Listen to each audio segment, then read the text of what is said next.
সবাইকে স্বাগতম। Like I said before, I'm going to review a book very soon. So today is the day. I'm going to review a book, Still Like an Artist by Austin Kleon. So this is a very challenging task for me because this is totally out of my comfort zone. But when I read that book, I enjoy a lot. And I want to share my enjoyness and share the beautiful insights of that book. Hopefully you enjoy a lot. So let's dive into it.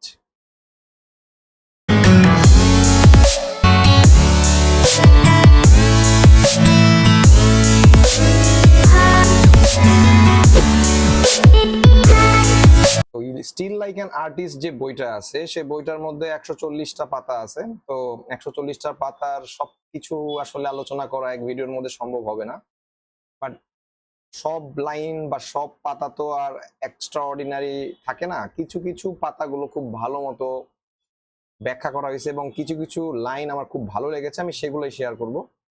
So 140 পাতার মধ্যে যে পাতাগুলো আমার বেশি ভালো লেগেছে এবং যে লাইনগুলো আমার কাছে মনে হয়েছে যে না, এই লাইনগুলো শেয়ার করা উচিত, তো সেই কয়টা লাইন আমি শেয়ার করতেছি।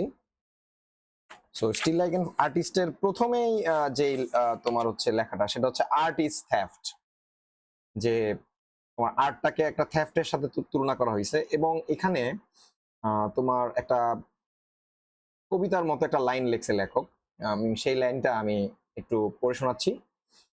Immature poets imitate, mature poets steal, bad poets deface what they take, and good poets make it into something better, or at least something different. The good poet wells his theft into a whole of feelings which is unique, utterly different from that from which it was torn. এই লাইনগুলোর মধ্যে বলা হয়েছে যে মানে একজন bad poet আর good পয়েটের মধ্যে ডিফারেন্সটা কি, যে একজন গুড পয়েট আসলে সেও স্টিল করে, বাট তার স্টিলটার মধ্যে সে তার ইমোশন, তার ফিলিংস, তার একটা ইউনিকনেস এটার মধ্যে মানে সে ইমপ্লিমেন্ট করার চেষ্টা করে। মানে সে যেখান থেকে তথ্যগুলো নিছিল সে তথ্যগুলাকে খুব ভালো মতো সে রিমিক্স করে হচ্ছে তোমার তার সৃষ্টিটা তৈরি করে, যার জন্য মানুষের কাছে সেটা খুবই ভালো লাগে শুনতে, ডিফারেন্ট শুনতে শোনায়। সো কিন্তু ব্যাড পয়েন্টস এর ব্যাপারটা হচ্ছে, ব্যাড পয়েন্টস হচ্ছে এমন ভাবে জিনিসটাকে নকল করে যে তোমার জিনিসটা মনে হয় যেটা নকল, এটা স্টিল করা হয়েছে, বিষয়টা এরকম। এবং জিনিসটাকে ডিফেস করে। হ্যাঁ, ডিফেস মানে হচ্ছে ফেস আর ডিফেস। ডিফেস মানে হচ্ছে ধরো একটা ফেসকে তুমি যদি একটু ট্যাঙ্গেল করে দাও, একটু বাঁকা করে দাও, বা একটু মানে মানে বিকৃত করে দাও, বিকৃত শব্দটা খুব ভালো যাবে, সেটাকে ডিফেস এর সাথে যেতে পারে, ফেস এন্ড ডিফেস। ওকে, তো এখানে এই হলো বিষয়টা। তারপরে আসো আমরা আরেকটা লাইনে চলে যাব, মানে আরেকটা পেজে।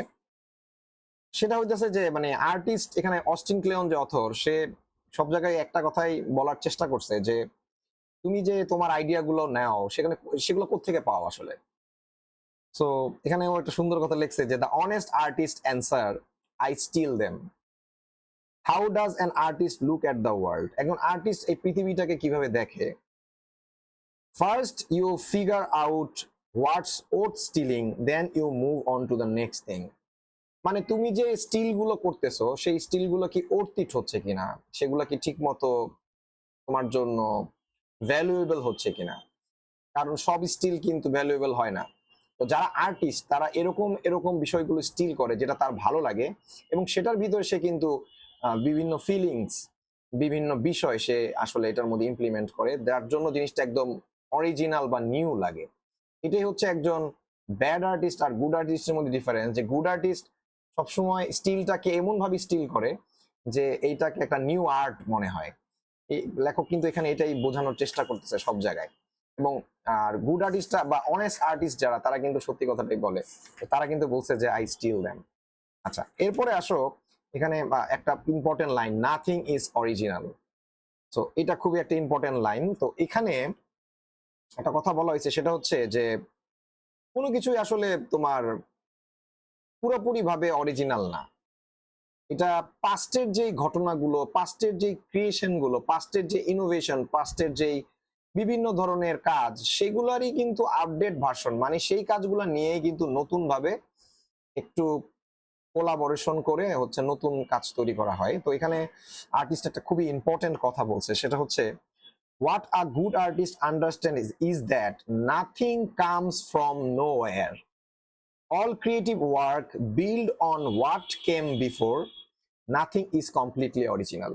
বুঝতে পারছো? মানে কোনো কিছু আসলে অরিজিনাল না, এবং সবকিছুই যে বিল্ড হয়েছে সেগুলো আগে থেকেই তোমার সেটার কাজ আছে, সেটাকে নিয়েই হচ্ছে নতুন ভাবে আগানো হয়েছে। মানে কোনো কিছুই আসলে পুরোপুরি ভাবে অরিজিনাল না। এই যে এখানে আরেকটা কথা বলছে, হচ্ছে তোমাদের every new idea is just a mash up or a remix of one or more previous idea. মানে প্রত্যেকটা নতুন আইডিয়া হচ্ছে প্রিভিয়াস আইডিয়া গুলোর রিমিক্স। যেমন আমরা গানের মধ্যে রিমিক্স করি না, যে বিভিন্ন এগুলোকে মিক্সড করি, মিক্সড কইরা একটা নতুন একটা গান বানাই, এবং ওই গানটা দেখবা যে ইট টেস্ট লাইক, মানে তোমার হচ্ছে ওল্ড এর থেকেও খুব সুন্দর লাগে শুনতে। হ্যাঁ, তো এটা হচ্ছে রিমিক্সের কাজ। তো আইডিয়ার ক্ষেত্রেও রিমিক্স হয়, গানে শুধু রিমিক্স হয় না। এবার আসো তারপরে লেখক কি বলছে, এই যে এই লাইনটা হচ্ছে সবচেয়ে মোস্ট ইম্পর্টেন্ট লাইন আমার কাছে মনে হয়, গার্বেজ ইন গার্বেজ আউট। যে আমি যা কিছু আসলে ইনপুট নিব, আমার আউটপুট কিন্তু সেরকমই আসবে। মানে কথাটা যদি আমি এভাবে বলি, যে ধরো আমাদের যারা যেই ধরনের কন্টেন্ট আমরা সাধারণত দেখে থাকি, লাইক ধরো আমি যদি ধরো ক্রিয়েটিভ টাইপের কন্টেন্ট খুব বেশি দেখি, আমার মাথার ভিতরে কিন্তু ক্রিয়েশনই ঘুরতে থাকবে। আমি যদি ক্রিঞ্জি টাইপের বা ধরো একটু ভালগার টাইপের জিনিস বেশি দেখি, আমার ব্রেনটা কিন্তু ওইভাবে স্ট্রাকচার হইতে থাকবে। সো তুমি কি কনজিউম করতেছো প্রত্যেক দিন, কি কি কন্টেন্ট দেখতেছো, তার উপর তোমার আউটপুটটা নির্ভর করতেছে। তোমার চিন্তা চেতনা, তোমার action reaction, everything depends on your surroundings, what type of content you consume every day, every time. So এটা খুবই ইম্পর্টেন্ট যে তুমি কি ধরনের কন্টেন্ট গুলো আসলে কনজিউম করতেছো। তো এখানে লেখক গার্বেজ ইন গার্বেজ আউট দিয়ে হচ্ছে লেখাটা লিখছে। সো এখানে কিছু ইম্পর্টেন্ট লাইন বলছে, আমি সেগুলো একটু বলতে চাচ্ছি। সেটা হচ্ছে hoarders collect indiscriminately, artist collect selectively। আচ্ছা, হোর্ডার বলতে বুঝাইছে হচ্ছে মজুতকারী যারা, হ্যাঁ। তো আর আর্টিস্টরা কালেক্ট করে সিলেক্টিভলি, মানে তার পছন্দ অনুযায়ী সিলেক্ট করে। They only collect things that they really love. তারা সেটাই কালেক্ট করে যেটা তার পছন্দ হয়। তার মানে একজন মজুদদার এবং আর্টিস্টের মধ্যে ডিফারেন্স হচ্ছে, মজুদদার হচ্ছে সে এব্রো থেব্রো ভাবে জিনিসগুলো কালেক্ট করে, আর একজন আর্টিস্ট হচ্ছে সিলেক্টিভলি তার যেটা ভালো লাগে সেটা সে কালেক্ট করে। তো এখানে আরেকটা খুবই গুরুত্বপূর্ণ ইনসাইটস লেখক লিখছে, যে there is an economic theory out there that if you take the income of your 5 closest friends and average them, the resulting number will be pretty close to your own income. মানে বলা হয়েছে যে তুমি যদি তোমার 5 জন ঘনিষ্ঠ বন্ধুর মাসিক যে ইনকামটা আছে সেটাকে যদি অ্যাভারেজ করো, তাহলে তোমার যে মাসিক ইনকাম সেটা খুব কাছাকাছি হবে। দ্যাট মিনস বুঝাইতে চাইতেছে যে তুমি যাদের সাথে মেশো, তুমি তাদের ধারের কাছেই আছো, বা তাদের মতোই হয়ে যাবা, বা তাদের ধারে কাছেই তোমার ইনকামটা, বা তোমার এই ইনকাম দিয়ে তো এখানে জাস্ট ট্যালিগুরি বোঝানো হয়েছে, যে বোঝানো হয়েছে যে তুমি ধারে কাছে আছো আর কি, তোমার 5টা বেস্ট ফ্রেন্ডের ধারের কাছে হচ্ছ তুমি। হ্যাঁ, তোমার যে 5টা বেস্ট ফ্রেন্ড, সেই বেস্ট ফ্রেন্ডের অ্যাভারেজটা হচ্ছে তুমি। আরেকটা কথা এখানে বলছে যে you are only going to be as good as the stuff you surround yourself. এটা হচ্ছে গার্বেজ ইন ও গার্বেজ আউটের লাইনের সেই লাইনটা, যে তুমি হচ্ছে ততটাই ভালো যতটা তোমার সারাউন্ডিংস তোমার সাথে যেরকম সেরকম হচ্ছে তুমি। আচ্ছা, এইখানে হচ্ছে এই হলো লাইন, এটা খুবই ইম্পর্টেন্ট লাইন ছিল আমার মতে, এই বইয়ের খুবই গুরুত্বপূর্ণ কিছু কথা। তারপর দেখো এখানে আরো কিছু কথা বলছে, সেটা হচ্ছে যে your job is to collect good ideas. The more good ideas you collect, the more you can choose from to be influenced by. ঠিক আছে, তো এটা গেল আরেকটা লাইন। তারপরে আসো এখানে পরের পেজে একটা ইম্পর্টেন্ট লাইন আমার কাছে লাগছে, সেটা হচ্ছে যে তুমি যে প্রত্যেকদিন কাজ করো বা বিভিন্ন ধরনের অ্যাক্টিভিটিস গুলো করো, আমরা কিন্তু মাঝে মাঝে মোটিভেশন হারাই ফেলাই। মোটিভেশন হারানো মানে হইতেছে যে ধরো আমার কাজ করার প্রতি ওই আগ্রহটা আর নাই। তো একটা জিনিস আমাদের সবসময় মনে রাখতে হবে, মোটিভেশন কিন্তু স্টার্ট করতে পারবে আমাদের ওয়ার্কটা। কিন্তু আমাদের কাজটাকে যদি কন্টিনিউয়াস নিয়ে যেতে হয় তাহলে কিন্তু হ্যাবিট ক্রিয়েট করতে হবে। মোটিভেশন দিয়ে কিন্তু তুমি আসলে রেগুলারলি কাজ করতে পারবে না। আর মোটিভেশনটা হচ্ছে একটা গাড়ি স্টার্টের মতো, তুমি ইঞ্জিনটা স্টার্ট করলা, কিন্তু গাড়িটা কত দূর যাবে সেটা কিন্তু তুমি যতক্ষণ পর্যন্ত এটা চালাবা ততক্ষণ পর্যন্ত কিন্তু সেটা চলবে। ঠিক আছে, তুমি যদি মাঝখানে যদি না চালাও তাহলে কিন্তু স্টার্ট দিয়ে কিন্তু গাড়ি আজীবন চলবে না। তো এই হচ্ছে বিষয়টা। তো এখানে এই লেখক একটা খুব গুরুত্বপূর্ণ কয়েকটা লাইন লিখছে, সেটা হচ্ছে যে seeing yourself as a part of creative lineage will help you feel less alone as you start making your own stuff. I hang pictures of my favorite artists in my studio. They are like friendly ghosts. I can almost feel them pushing me forward as I am hunched over my desk. মানে লেখক এখানে বলতে চাচ্ছে যে আমার যে পছন্দের যারা আর্টিস্ট আছে তাদেরকে হচ্ছে আমি আমার আশেপাশে হচ্ছে তোমার রেখে দিয়েছি পিকচার হিসেবে, যেটা আমার হচ্ছে ফ্রেন্ডলি গোস্টের মতো, যে তাদেরকে দেখলে আমার প্রতিনিয়ত হচ্ছে মোটিভেটেড হই। ধরো তোমার যে পছন্দের আইডিয়াল যেসব মানুষকে তুমি খুব বেশি পছন্দ করো, যাদেরকে তুমি প্রতিনিয়ত ফলো করো, যাদের মধ্যে তুমি হতে চাও, তাদের ছবি যদি তোমার আশেপাশে লাগাও এবং আশেপাশে তার বিভিন্ন ধরনের অ্যাক্টিভিটিস গুলো রাখো, তাহলে কিন্তু তোমাকে একটা একটা মোটিভেশন, তোমার একটা ইন্ট্রিক কাজ করবে কাজ করার প্রতি বা তার তার মতো হওয়ার প্রতি। তো লেখক এখানে বলছে যে তারা ফ্রেন্ডলি গোস্টের মতো কাজ করে, যে তোমার আশেপাশে যেসব আইডিয়াল মানুষগুলোকে তুমি যদি রাখতে পারো তোমার রুমের ভিতরে, তাহলে হচ্ছে তুমি এটা থেকে একটা মোটিভেশন পাবা। লেখক আরেকটা কথা বলছে যে school is one thing, education is another. মানে স্কুলের সাথে এডুকেশনের একটা ডিফারেন্স সে বলার চেষ্টা করছে, যে the two don't always overlap. এটা আসলে ওভারল্যাপ হবে না। লেখক এখানে বুঝে দিয়েছে যে এডুকেশন একটা বিষয় আর স্কুল একটা বিষয়। আর এডুকেশন কিন্তু তুমি যে কোনো জায়গা থেকে পাইতে পারো, স্কুল কিন্তু এডুকেশনের বিষয়গুলো দেখায়, পাশাপাশি আর অনেক কিছু তুমি স্কুল থেকে শিখো। বাট এডুকেশন মানে শুধু স্কুলেই যে হয় তা কিন্তু না, স্কুলের বাইরেও বা তুমি বিভিন্ন জায়গা থেকে হচ্ছে এডুকেশন তুমি গ্র্যাব করতে পারো। তো দুইটা ওভারল্যাপ করা যাবে না, দুই জিনিস এখানে সেটা বলতে চাইছে। আরেকটা কথা লেখক বলতে চাইছে, you have to be curious about the world in which you live. তোমাকে খুব বেশি কিউরিয়াস হইতে হবে, খুব বেশি জ্ঞান সম্পর্কে আগ্রহী হইতে হবে, ট্রাস্ট ফর নলেজ হইতে হবে। তো এখানে বলছে আরেকটা কথা বলছে, সেটা হচ্ছে যে go deeper than anybody else, that's how you will get ahead. তুমি যে কোনো বিষয় যদি খুব বেশি ডিপার চলে যাও, যেটা কেউ এখন পর্যন্ত যেতে পারে নাই, তাহলে হচ্ছে তুমি অনেক দূর আগাইতে পারবা। এবং এটার জন্য লেখক আরেকটা কথা বলছে যে Google everything, I mean everything, Google your dreams, Google your problems, don't ask a question before you Google it. You will either find the answer or you will come up with a better question. ওকে, তো মানে Google করতে বলছে, এবং Google করলে তুমি আরো better question নিজের ভিতরে তৈরি করতে পারবা, কারণ তুমি যখন বেশি জানবা তখন তোমার কোশ্চেন গুলো খুব বেশি কনক্রিট হবে। ওই যে বলে না যে একটা মানুষ কি উত্তর দিল তার চেয়ে বেশি ইম্পর্টেন্ট সে কি কোশ্চেন করতেছে ওই বিষয়টা সম্বন্ধে। কারণ কোশ্চেন যার যত বেশি উন্নত সেই মানুষটা তত বেশি উন্নত, কারণ তার জ্ঞানটা তত বেশি। ওকে, এটা গেল। তারপরে হচ্ছে তোমার এখানে আরেকটা কথা বলছে যে always be reading, go to the library, there is a magic in being surrounded by books. যদি বই দিয়ে তুমি সবসময় তোমার এনভায়রনমেন্টটাকে রাখো, তুমি এখানে একটা ম্যাজিক দেখতে পারবা। তারপর বলছে যে read bibliographies, it's not the book you start with, it's the book that books leads you to. এটা আসলে যে একটা বই যে তুমি শুরু করলা তা না, এটা হচ্ছে যে তোমাকে লিড করবে, তোমাকে আগামী দিনের জন্য লিড করবে। হ্যাঁ, বই হচ্ছে সেরকম একটা বিষয়। আচ্ছা, তারপরে লেখক বলছে যে মেক থিংস নো থাইসেলফ, মানে নিজেকে জানার একটা ব্যাপার বলছে, এবং এটা কিন্তু খুবই বড় একটা কাজ। হ্যাঁ, একটা মানুষ তার অনেক বছর পার করে ফেলা পরও জানতে পারে না যে আসলে তাকে চিনতে পারে না যে সে কে আসলে। You might be scared to start, that's natural. তুমি কোনো কিছু শুরু করতে গেলে খুব ভীত সন্ত্রস্ত হবা, এটা খুবই স্বাভাবিক।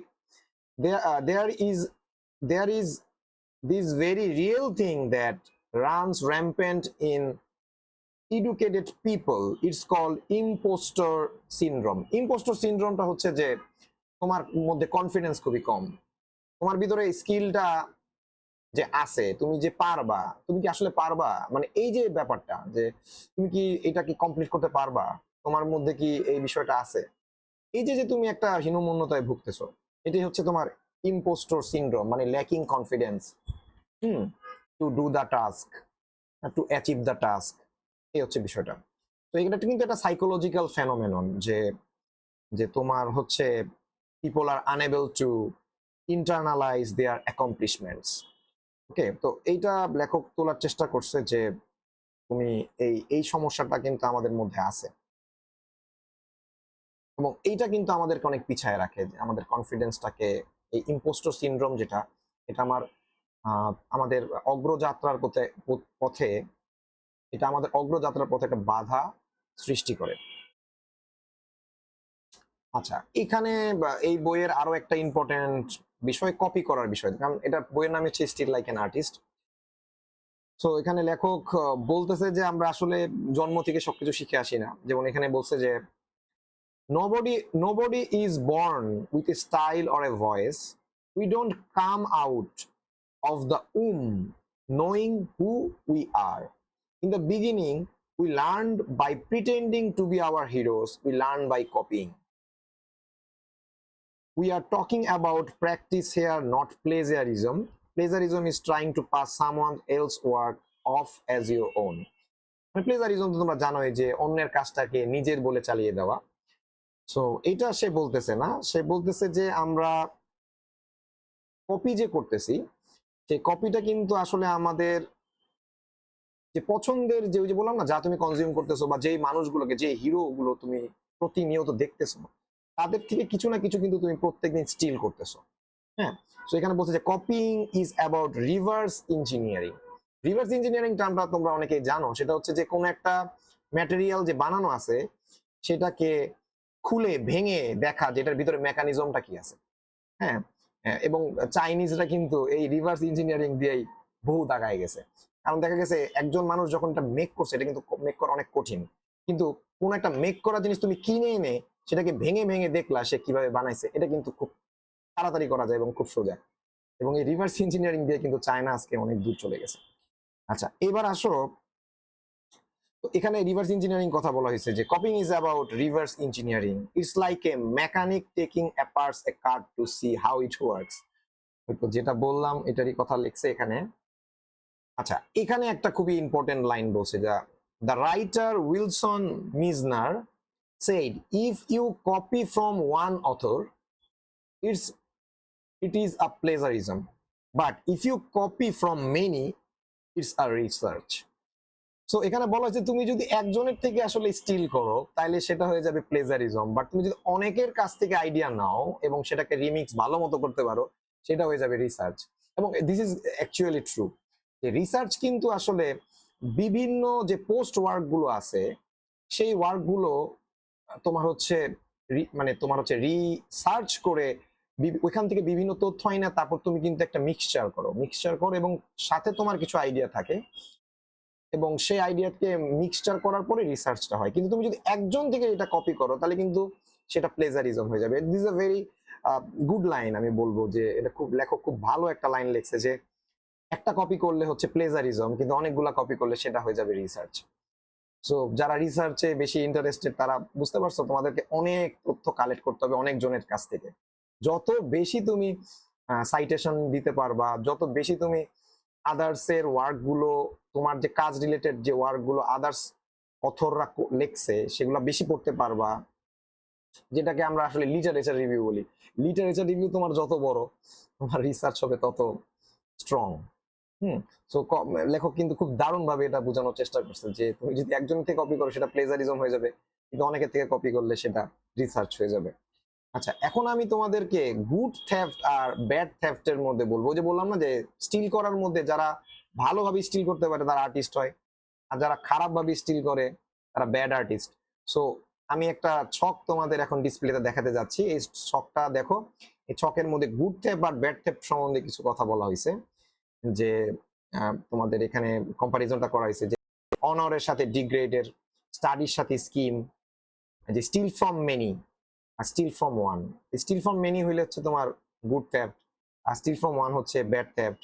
তারপর যেটা হচ্ছে ক্রেডিট আর একটা হচ্ছে প্লেজারিজম, একটা হচ্ছে রিমিক্স আর একটা হচ্ছে রিপপ। হ্যাঁ, তো এই যে তোমার যে ডিফারেন্সটা, এটি হচ্ছে গুড আর ব্যাড এর মধ্যে ডিফারেন্স। আচ্ছা, এখানে ওরা আরেকটা কথা বলছে, সেটা হচ্ছে we don't know where we get our ideas from, what we do know is that we do not get from our laptops. মানে আমাদের আইডিয়া কোত্থেকে আসবে এটা আমরা জানি না, বাট এটা ল্যাপটপ থেকে আসবে না, ডিজিটাল ডিভাইস থেকে আসলে আইডিয়া আসবে না। ঠিক আছে, সো এটা এখানে বলার চেষ্টা করা হয়েছে। আর লেখক এখানে আরো একটা জিনিস বোঝানোর চেষ্টা করেছে যে অ্যানালগ আর ডিজিটাল, মানে লেখক এখানে ডিজিটালকে ক্রিয়েটিভিটির সাথে একটু ডিসকারেজ করছে, যে অ্যানালগ অবস্থাতে ক্রিয়েটিভ বেশি হওয়া যায়, ডিজিটাল অবস্থাতে ক্রিয়েটিভ অতটা হওয়া যায় না। এই কথাগুলো এখানে বলার চেষ্টা করছে সে তার বইগুলাতে। আচ্ছা, এইবার লেখক হচ্ছে প্রোডাক্টিভ, তারপর হচ্ছে প্রোক্রাস্টিনেশন, প্র্যাকটিস, এগুলো নিয়ে কিছু কথা বলছে। তোমরা অলরেডি জানো যে প্রোক্রাস্টিনেশন হচ্ছে আমাদের সবচেয়ে বড় বাধা, যেটা হচ্ছে আমাদের কাজটাকে অনেক বেশি দেরি করে ফেলে। মানে আমরা কোনো একটা কিছু স্টার্ট করতেই পারি না, আমাদের বিভিন্ন ধরনের চিন্তা, বিভিন্ন ধরনের পারফেকশন করতে গিয়ে দেখা গেছে কাজটাই আর করা হয় না। তো প্রোক্রাস্টিনেশন সম্বন্ধে সে অনেকগুলো কথা এখানে বলছে।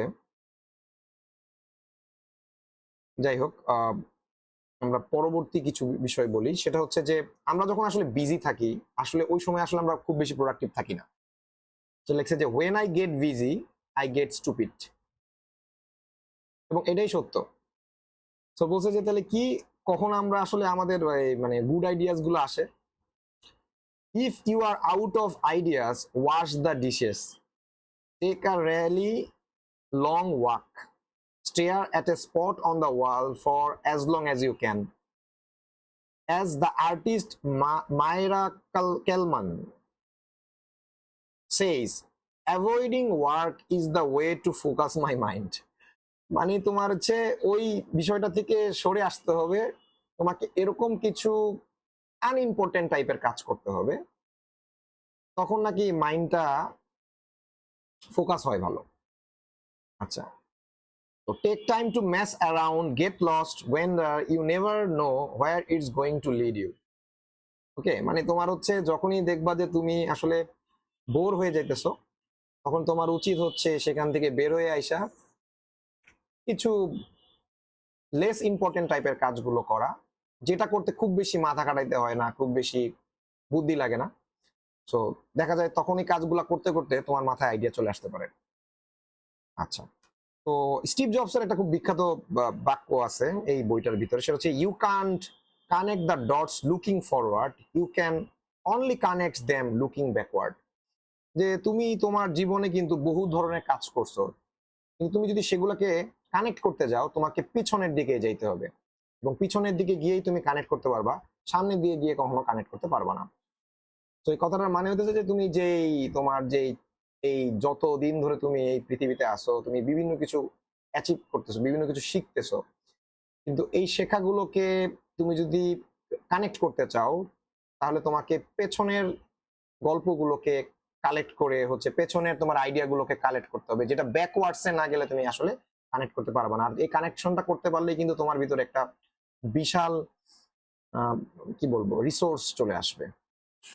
ওকে, আমি কিন্তু আমার যতটুক ইনসাইটস আছে সেটা দিয়ে আসলে বোঝানোর চেষ্টা করতেছি, কিন্তু সবার কিন্তু পারসেপশন ডিফারেন্ট হইতে পারে, এবং আমার এই ব্যাখ্যা নিয়েও অনেকের দ্বিমত পেশন থাকতে পারে।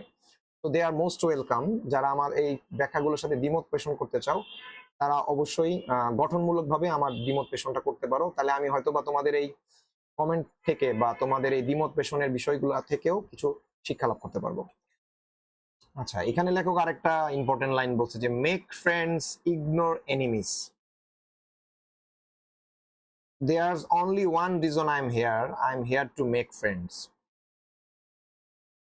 The golden rule is even more golden in your hyper connected world. An important lesson to learn: if you talk about someone on the internet, they will find out. Everybody has a Google alert on their names. The best way to vanquish your enemies on the internet: ignore them. The best way to make friends on the internet: say nice things about them. মানে তোমার যারা enemy আছে তাদেরকে ignore করো, আসলে মানে তাদের সাথে আসলে বেশি মানে সময় না দিয়ে বা সেই জিনিসটা নিয়ে বেশি ডিসপিউট না করে তুমি তাদেরকে ইগনোর করো, আর যাদেরকে ফ্রেন্ড বানাইতে চাও তাদের সাথে কিছু ভালো ভালো কথা লেখো বা ভালো ভালো কথা বলো। Stand next to the talent, the only mofos in my circle are people that I can learn from. ওই গার্বেজ ইন গার্বেজ আউটের সাথে এটা অনেকটা যায়, যে তুমি শুধু শিখতে পারবা তোমার আশেপাশের মানুষের কাছ থেকে, এবং সেক্ষেত্রে তোমার আশেপাশের মানুষগুলো যদি বেশি ট্যালেন্টেড হয় তাহলে তোমার কিন্তু অনেক লাভ। তো এই জিনিসটা ওই গার্বেজ ইন গার্বেজ আউটপুটের মানে আউটের সাথে এটা যায়। সো এই যে দেখো এখানে খুবই একটা ইম্পর্টেন্ট লাইন বলছে যে in the digital space that means following the best people online, the people who are ways smarter and better than you. The people who are doing the really interesting work pay attention to what they are talking about, what they are doing, what they are linking to. মানে তোমার থেকে যারা বেশি smart, যারা বেশি talented, তাদের কাজগুলোকে follow করার চেষ্টা করো, তাদের থিঙ্কিং গুলোকে পে অ্যাটেনশন করার চেষ্টা করো, তাদের কথাগুলোকে ভালো করে শোনার চেষ্টা করো, তারা কি করতেছে আসলে। সেটা তোমার আসলে তোমার কাজের প্রতি একটা, তোমার নিজের কাজের প্রতি একটা ইমপ্রুভমেন্ট নিয়ে আসবে।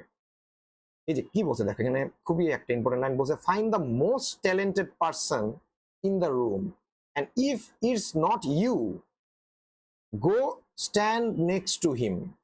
যদি তুমি সেটা না হয়ে থাকো তাহলে তার কাছে যাও, hang out with him, try to be helpful. The most talented person in the room was his friend Bill Murray. মানে ওর একটা ফ্রেন্ডের কথা বলছে যে সে খুব ট্যালেন্টেড ছিল।